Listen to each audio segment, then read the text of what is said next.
मैं आज आपको MA fourth semester MA sociology के फोर्थ सेमेस्टर में जो पेपर है मॉडर्न सोशियोलॉजिकल थियरीज, इसके अंतर्गत post modernism, origin and development, contribution of Foucault, Derrida and Lyotard और फिर इनके क्रिटिसिज्म ऑफ थियरीज, इस बारे में हम बात करेंगे। आप इस लेक्चर से पहले मैं अपना परिचय दे दूं। मेरा नाम डॉक्टर अरुण कुमार सिन्हा है।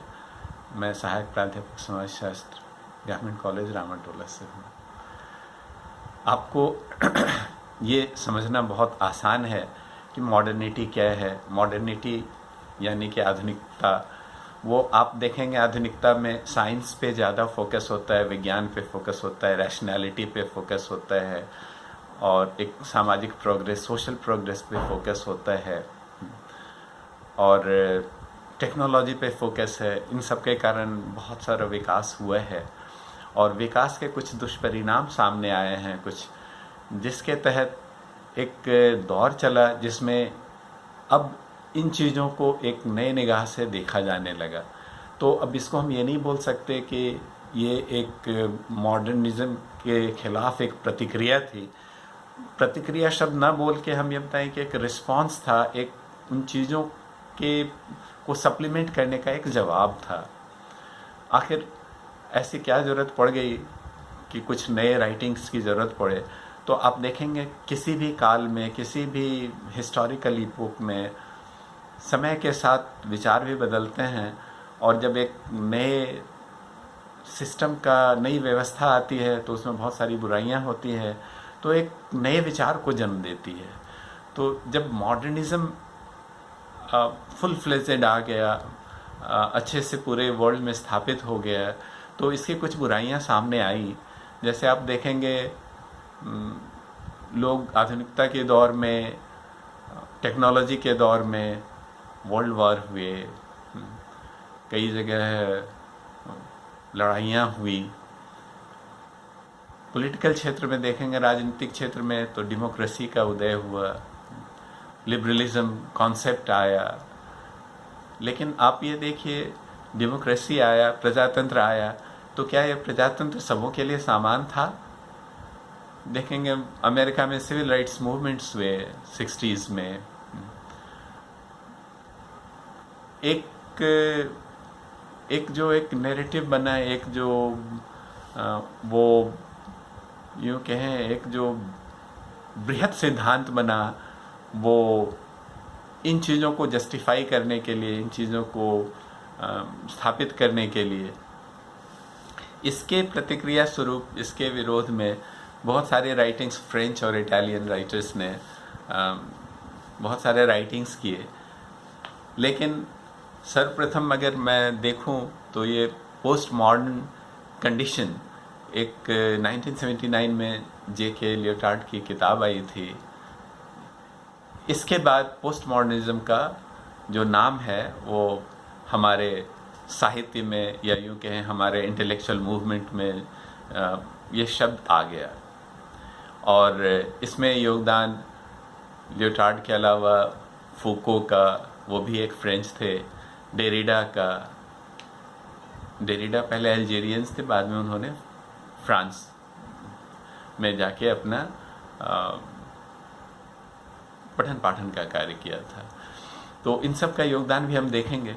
लेकिन ये बताना जरूरी है कि ये जो शुरुआत हुई पोस्ट मॉडर्निज्म की, उत्तर आधुनिकतावाद बोले,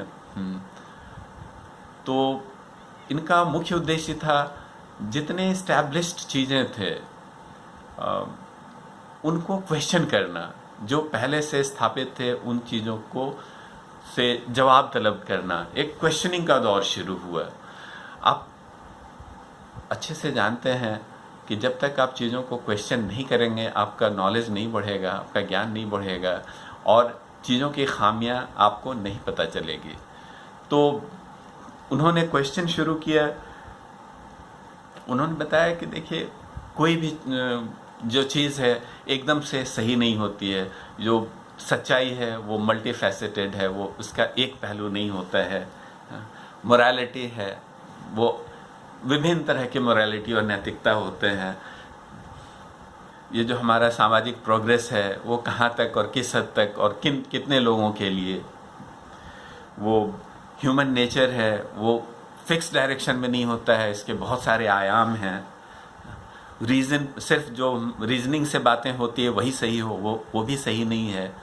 रीजनिंग, बहुत सारी भावनात्मक बातें होती है वो सही होती है। वो लैंग्वेज जो होता है, एक लैंग्वेज एक ख़ास तरह का मकसद फैलाता है और एक व्यवस्था को बनाए रखता है। तो ये सब चीज़ें, जो पहले की जो व्यवस्था है उसको इन्होंने बदलने की कोशिश किया और बताया कि आप प्लुरैलिटी में जाएं, बहुत सारे चीज़ों को देखें, किसी एक पहलू पे आप फोकस ना करें। तो ये इसका प्रभाव हर विषय पे पड़ा, लिटरेचर यानी साहित्य पे पड़ा, आर्ट में, आर्किटेक्चर पे और अपने कल्चर में, हर जगह ये चीज़ देखने को आई।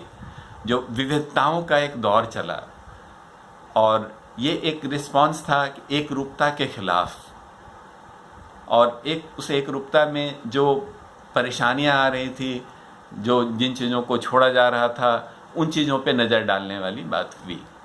वो उनका ये कहना था जो डोमिनेंट कल्चर है वही सही नहीं है, जो नॉन डोमिनेंट है उसमें भी सच्चाइयाँ हैं, हमको उसको देखना है। हर व्यक्ति एक अपने ढंग से जीता है और उसका एक लाइफ एक्सपीरियंस अलग होता है, उसका जीवन का अनुभव अलग होता है, वो भी एक सच्चाई है, उसको भी हमको देखना है। तो हम सबसे पहले बात करें लियोटार्ड की। अब लियोटार्ड की आप ज़िंदगी को देखेंगे तो उन्होंने देखा कि प्रजातंत्र में बहुत सारी जो बुराइयां हैं उसमें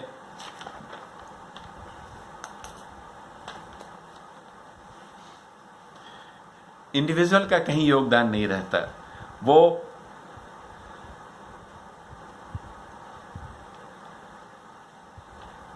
उन्होंने देखा कि जो व्यक्ति, कोरियन वॉर हुआ, सिविल वॉर हुआ, वर्ल्ड वॉर हुआ, उसमें व्यक्ति का योगदान कम था।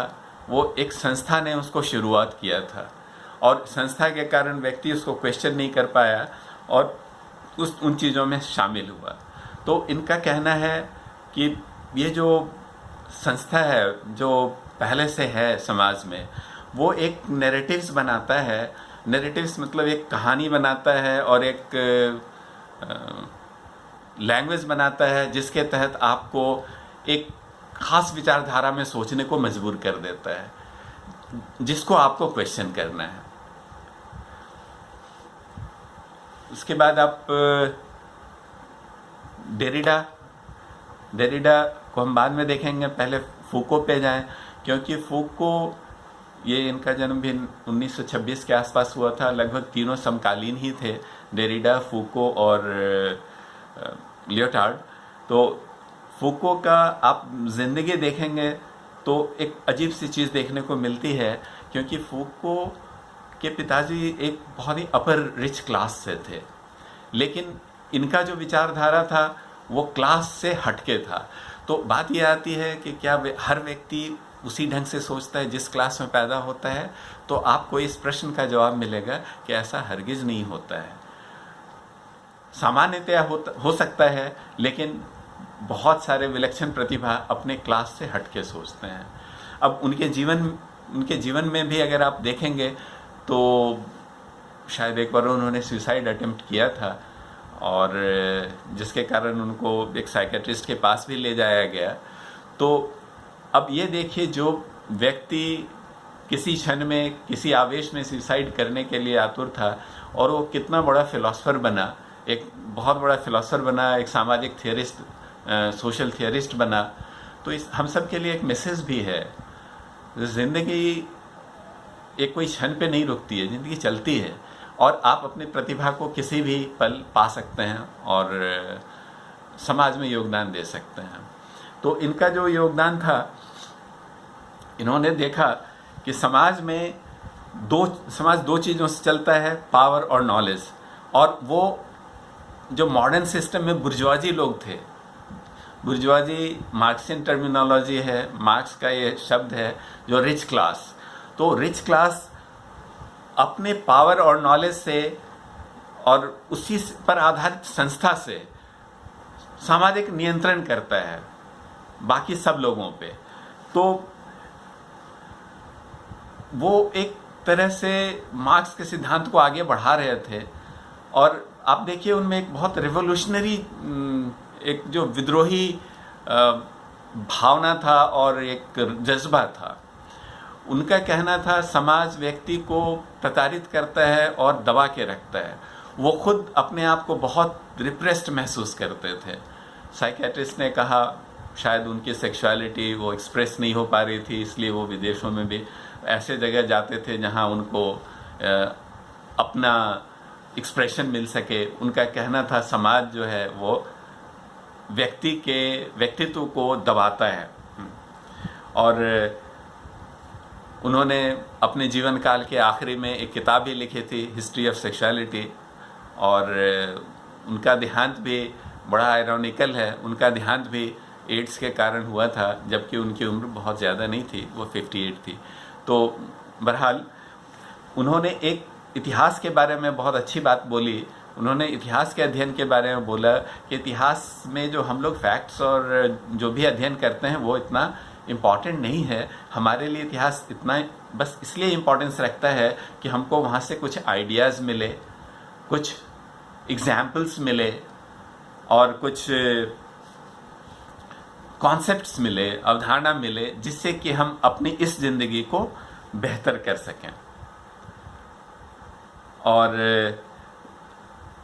फूको अपने विचारों के लिए अपने कॉलीग्स में भी, बाद के शिष्यों में भी बहुत पॉपुलर हुए। अभी भी यूनिवर्सिटी में बहुत लोग इनकी बातों को मानते हैं और इनको फॉलो करते हैं, क्योंकि ये छोटी छोटी बातों पे उन्होंने ध्यान दिया। और उनका कहना था